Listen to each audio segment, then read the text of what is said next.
లూకాసు వార్త 5వ అధ్యాయము. జనసమూహము దేవుని వాక్యము వినుచు ఆయన మీద పడుచుండగా ఆయన గెన్నెసరేతు సరస్సు తీరమున నిలిచి ఆ సరస్సు తీరముననున్న 2 దోణెలను చూచెను.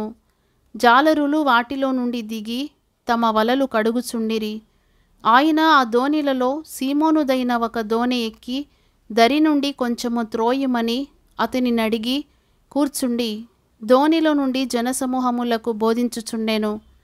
ఆయన బోధించుట చాలించిన తరువాత, నీవు దోణిను లోతునకు నడిపించి చేపలు పట్టుటకు మీ వలలు వేయుడని సీమోనుతో చెప్పగా, సీమోను, ఏలినవాడా, రాత్రి అంతయు మేము ప్రయాసపడితిమి గాని మాకేమీయూ దొరకలేదు. అయినను నీ మాట చొప్పున వలలు వేతునని ఆయనతో చెప్పెను. వారు అలాగు చేసి విస్తారమైన చేపలు పట్టిరి. అందుచేత వారి వలలు పిగిలిపోవుచుండగా వారు వేరొక దోణిలోనున్న తమ పాలివారు వచ్చి తమకు సహాయము చేయవలెనని వారికి సంజ్ఞలు చేసిరి. వారు వచ్చి 2 దోణిలు మునుగునట్లు నింపిరి. సీమోను పేతురు అది చూచి యేసు మోకాళ్ళ ఎదుట సాగిలపడి, ప్రభువా, నన్ను విడిచిపొమ్ము, నేను పాపాత్ముడనని చెప్పెను. ఏలయనగా వారు పట్టిన చేపల రాశికి అతడును అతనితో కూడానున్న వారందరూ విస్మయమొందిరి. అలాగున సీమోనుతో కూడా పాలివారైన జెబెదయి కుమారులగు యాకోబును యోహానును విస్మయమొందిరి. అందుకు యేసు, భయపడకుము, ఇప్పటి నుండి నీవు మనుషులను పట్టువాడవై యుందువని సీమోనుతో చెప్పెను. వారు దోణిలను దరికి చేర్చి సమస్తమును విడిచిపెట్టి ఆయనను వెంబడించిరి. ఆయన ఒక పట్టణములో నున్నప్పుడు ఇదిగో కుష్ఠరోగముతో నిండిన ఒక మనుషుడుండెను. వాడు యేసును చూచి సాగిలపడి, ప్రభువా, నీకిష్టమైతే నన్ను శుద్ధునిగా చేయగలవని ఆయనను వేడుకొనెను. అప్పుడు ఆయన చెయ్యి చాపి వానిని ముట్టి, నాకిష్టమే, నీవు శుద్ధుడవు కమ్మని అనగానే కుష్ఠరోగము వానిని విడిచెను. అప్పుడు ఆయన, నీవు ఎవనితోనూ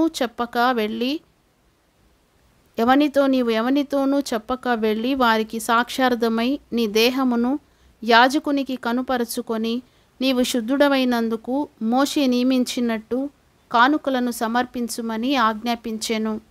అయితే ఆయనను గూర్చిన సమాచారము మరి ఎక్కువగా వ్యాపించెను. బహుజన సమూహములు ఆయన మాట వినుటకును తమ రోగములను కుదుర్చుకొనుటకును కూడి వచ్చుచుండెను. ఆయన ప్రార్థన చేయుటకు అరణ్యములోనికి వెళ్ళుచుండెను. ఒకనాడు ఆయన బోధించుచుండగా గలిలయ, యూదయ దేశముల ప్రతి గ్రామము నుండియు యెరూషలేము నుండియు వచ్చిన పరిసయ్యులను ధర్మశాస్త్రోపదేశకులను కూర్చుండి ఉండగా ఆయన స్వస్థపరచునట్లు ప్రభువు శక్తి ఆయనకుండెను.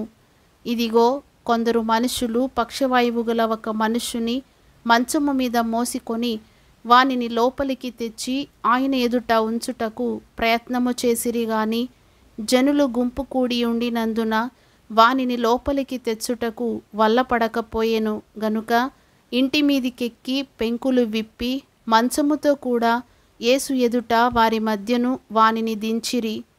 ఆయన వారి విశ్వాసము చూచి, మనుషుడా, నీ పాపములు క్షమింపబడి ఉన్నవని వానితో చెప్పగా, శాస్త్రులను పరిసయ్యులను దేవదూషణ చేయుచున్న ఇతడెవడు? దేవుడొక్కడే తప్ప మరి ఎవడు పాపములు క్షమింపగలడని ఆలోచించుకొనసాగిరి. యేసు వారి ఆలోచన నెరిగి, మీరు మీ హృదయములలో ఏమి ఆలోచించుచున్నారు? నీ పాపములు క్షమింపబడి ఉన్నవని చెప్పుట సులభమా? నీవు లేచి నడువుమని చెప్పుట సులభమా? అయితే పాపములు క్షమించుటకు భూమి మీద మనుష్య కుమారునికి అధికారము కలదని మీరు తెలిసి కొనవలెను అని వారితో చెప్పి పక్షవాయువు గల వాని చూచి, నీవు లేచి నీ మంచమెత్తికొని నీ ఇంటికి వెళ్ళుమని నీతో చెప్పుచున్నాననెను.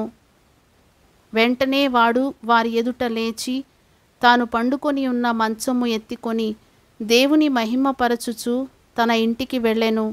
అందరూ విస్మయమొంది, నేడు గొప్ప వింతలు చూచితిమని దేవుని మహిమపరచుచు భయముతో నిండుకొనిరి. అటు పిమ్మట ఆయన బయలుదేరి లేవి అను ఒక సుంకరి సుంకపు మెట్టునద్ద కూర్చుండి ఉండుట చూచి నన్ను వెంబడించుమని అతనితో చెప్పగా అతడు సమస్తమును విడిచిపెట్టి లేచి ఆయనను వెంబడించెను. ఆ లేవి తన ఇంట ఆయనకు గొప్ప విందు చేసెను. సుంకరులను ఇతరులు అనేకులను వారితో కూడా భోజనమునకు కూర్చుండిరి. పరిసయ్యులను వారి శాస్త్రులను ఇది చూచి సుంకరులతోనూ పాపులతోనూ మీరేలా తిని త్రాగుచున్నారని ఆయన శిష్యుల మీద సణిగిరి. అందుకు యేసు,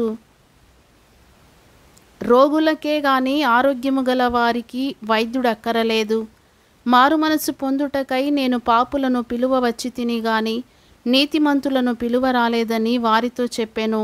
వారాయనను చూచి, యోహాను శిష్యులు తరచుగా ఉపవాస ప్రార్థనలు చేయుదురు, అలాగే పరిసయ్యుల శిష్యులను చేయుదురు గాని నీ శిష్యులు తిని త్రాగుచున్నారే అని చెప్పిరి. అందుకు యేసు, పెండ్లి కుమారుడు తమతో ఉన్నంత కాలము పెండ్లి ఇంటి వారి చేత మీరు ఉపవాసము చేయింపగలరా? పెండ్లి కుమారుడు వారి యొద్ద నుండి కొనిపోబడు దినములు వచ్చును, ఆ దినములలో వారు ఉపవాసము చేతురని వారితో చెప్పెను. ఆయన వారితో ఒక ఉపమానము చెప్పెను. ఎట్లనగా, ఎవడును పాత బట్టకు క్రొత్త గుడ్డ మాసిక వేయడు. వేసిన ఎడల క్రొత్తది దానిని చింపివేయును. అదియునుగాక క్రొత్త దానిలో నుండి తీసిన ముక్క పాత దానితో కలియదు. ఎవడును పాత తిత్తులలో క్రొత్త ద్రాక్షరసము పోయడు. పోసిన ఎడల క్రొత్త ద్రాక్షరసము తిత్తులను పిగుల్చును, రసము కారిపోవును, తిత్తులను పాడగును. అయితే క్రొత్త ద్రాక్షరసము క్రొత్త తిత్తులలో పోయవలెను. పాత ద్రాక్షరసము త్రాగి వెంటనే క్రొత్త దానిని కోరువాడెవడనూ లేడు. పాతదే మంచిదనునని చెప్పెను.